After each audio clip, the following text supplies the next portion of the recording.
Assalamualaikum warahmatullahi wabarakatuh. Perkenalkan, nama saya Kuku Surohim. Saya mengajar di Sekolah Dasar Negeri 119 Tirta Kencana. Saya akan menjelaskan modul ajar yaitu PJBL, Pak.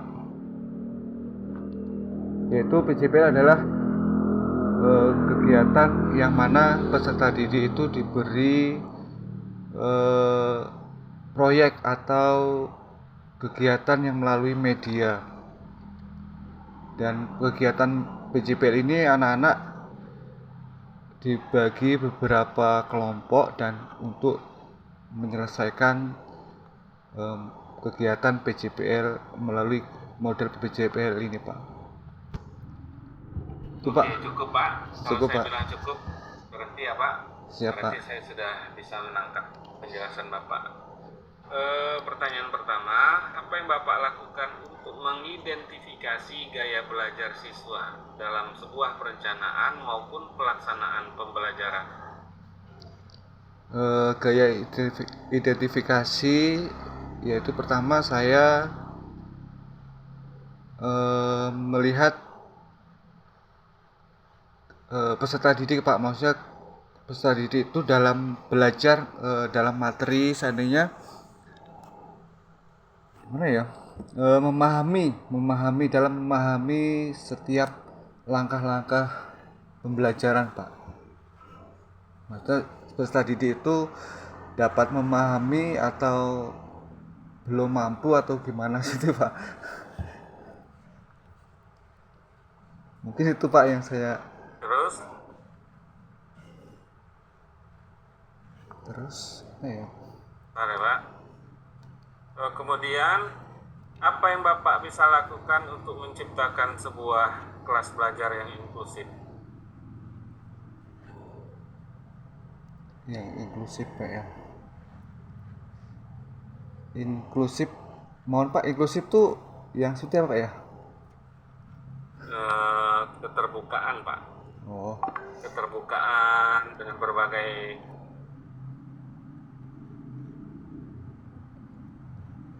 inklusif. keterbukaan. Inklusif tuh gini, Pak, kita tidak mempermasalahkan perbedaan. Ada orang berbeda agama, ada orang berbeda suku, ada orang berbeda pangkat. Kalau di kelas itu kan berbeda, iya, kemampuan siswa, potensi siswa. Bagaimana itu, Pak? Nah, sepaham saya, Pak, untuk masalah ini, anak-anak setiap kegiatan itu saya bagi kelompok tanpa membeda-bedakan mana yang pintar, mana yang kurang pintar, dan mana yang ini dari apa maksudnya agama ini, atau membedakan dari suku satu sama yang lain, Pak. Jadi saya akan membagi kelompok itu dan mereka agar supaya bisa saling berbagi dan saling mengenal bahwasanya kita itu harus saling menghargai satu sama yang lain gitu, Pak. Mungkin itu, Pak, yang saya dapat. Oke, kemudian bagaimana cara Bapak merancang pembelajaran berbasis masalah? BBL, Pak, ya?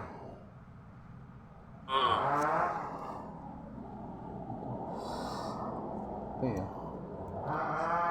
Yaitu pertama mengorientasikan peserta didik, Pak. Setelah itu mengorganisasikan peserta didik dan membimbing penyelidikan secara individu, Pak. Oke, cukup. Bagaimana cara Bapak mengintegrasikan penilaian formatif ke dalam proses pembelajaran sehari-hari? Yaitu dengan cara berdiskusi kelas, terus bekerja per kelompok atau presentasi seperti itu, Pak. Oke, berikutnya, bagaimana cara Bapak mengatasi siswa dengan kebutuhan khusus di sebuah kelas reguler?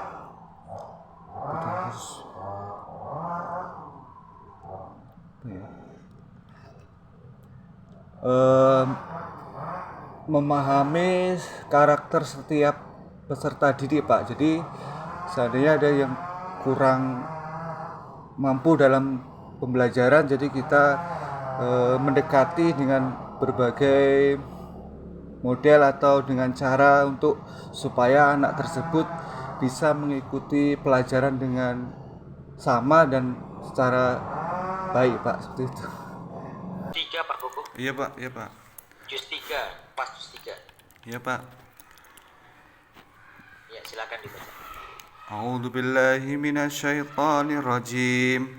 Bismillahirrahmanirrahim. Tilka rusulu faddalna ba'duhum ala ba'dim minhum man kallama Allahu wa rafa'a ba'dahum darajah wa atayna Isa bana Maryam al-bayyinati wa ayyadnahu biruhil qudus walau sya'allahu maqtatalal ladina min ba'dihim min ba'di ma ja'atuhumul bayyinah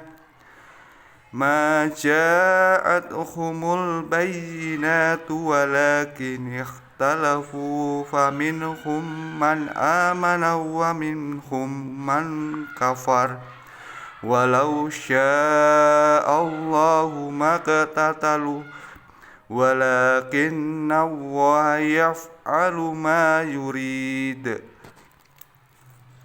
Sadaqallahul azim. Di ayat yang di atas Pak Kuku ada kata ba'duhum ala. Ba'duhum ala. Itu hukum bacanya apa Pak Kuku? Idgham Pak. Iya Pak? Idgham Pak. Iya. Mim mati bertemu dengan ain. Ba'duhum ala. Izhar Pak, mim mati ketemu ain. Iya, izhar syafawi ya. Iya Pak. Ada bawa kertas Pak Kuku? Ada Pak. Bisa terus tuliskan ayat yang tadi dibaca, cukup sampai dengan rafa'a ba'duhum darajat, satu baris itu. Rafa'a ba'duhum darajat.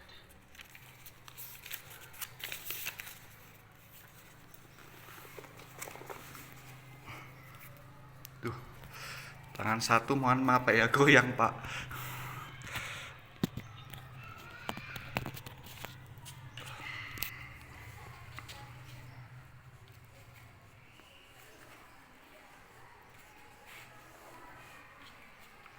Dari warfa'a darajat Pak ya?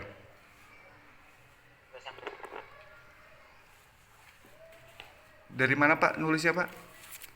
Dari tilkar rusul sampai rafa'a ba'duhum darajat. Dari Iya, awal Pak. tilkar rusul.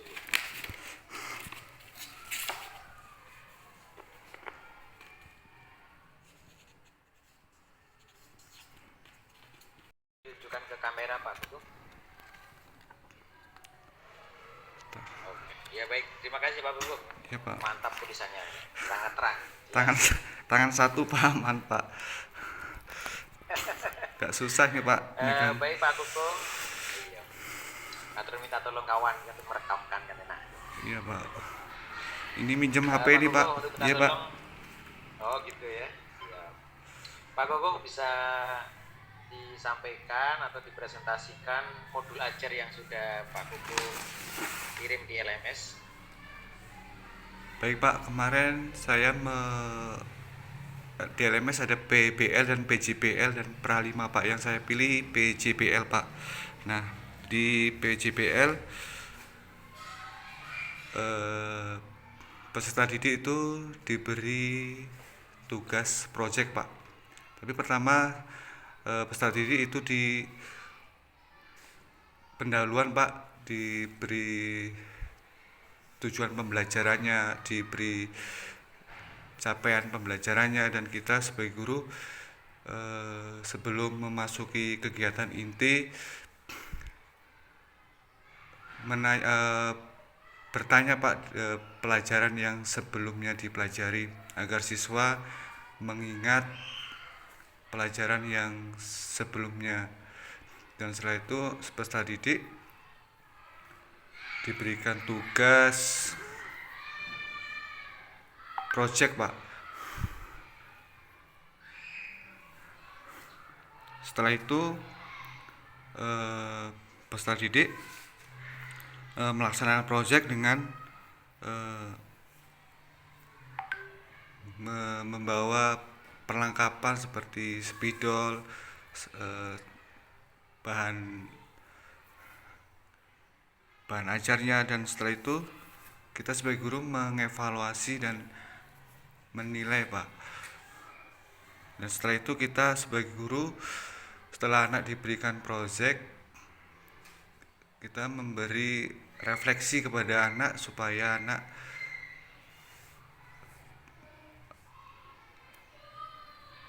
untuk mencari memberi umpan balik Pak. Seperti itu Pak yang refleksi Pak Kukuh ya. iya Pak. Iya. Baik, Pak Kukuh, tentunya banyak yang sudah didapatkan dari PPG yang dilakukan sampai dengan hari ini.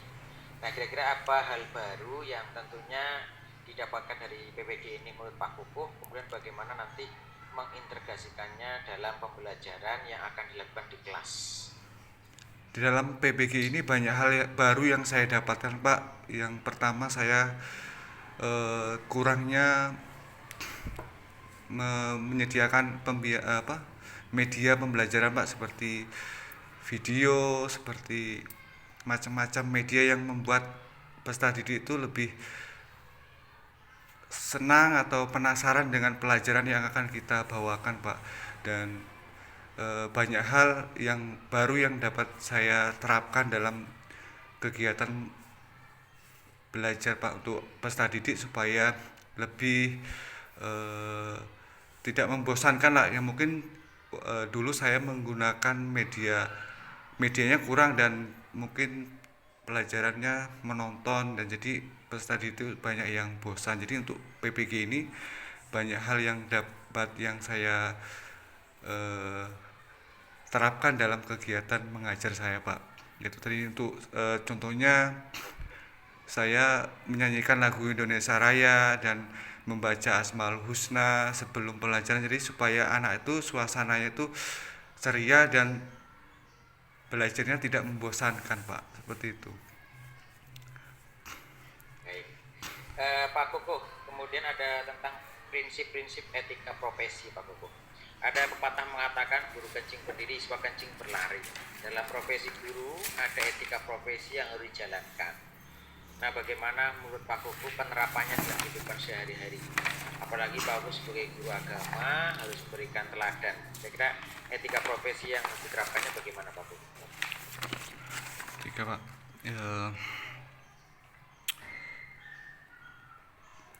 kita sebagai guru PAI tentunya harus memberikan contoh kepada anak tentang hal ibadah Pak, ibadah sholat.